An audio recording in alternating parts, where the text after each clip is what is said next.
एक लड़का था। माँ ने उसका विवाह कर दिया, पर कुछ कमाता नहीं था। माँ जब भी उसे रोटी परोसती थी, तब वह कहती थी कि बेटा ठंडी रोटी खा लो।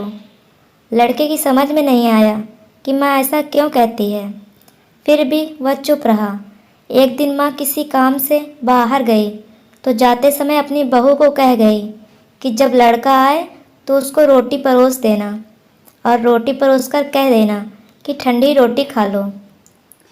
उसने अपने पति से वैसा ही कह दिया, तो वह चिढ़ गया कि माँ तो कहती ही है, और वह भी कहना सीख गई।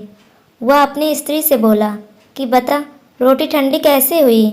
रोटी भी गर्म है, दाल साग भी गर्म है, फिर तू ठंडी रोटी कैसे कहती है? वह बोली कि यह तो आपकी माँ जाने।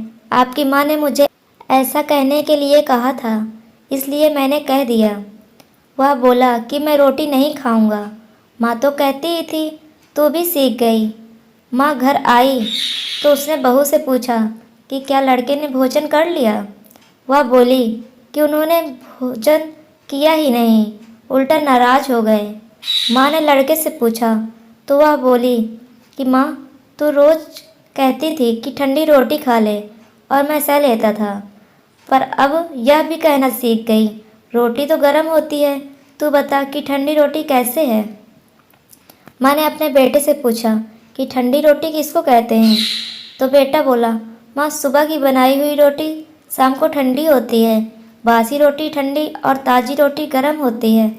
माँ ने कहा, बेटा अब तो विचार करके देख, तेरे बाप की जो कमाई है वह ठंडी और बासी रोटी है। गरम ताज़ी रोटी तो तब होगी जब तू खुद कमा कर लाएगा। लड़का समझ गया और माँ से बोला, क्या मैं खुद कमाऊँगा और गरम रोटी खाऊँगा।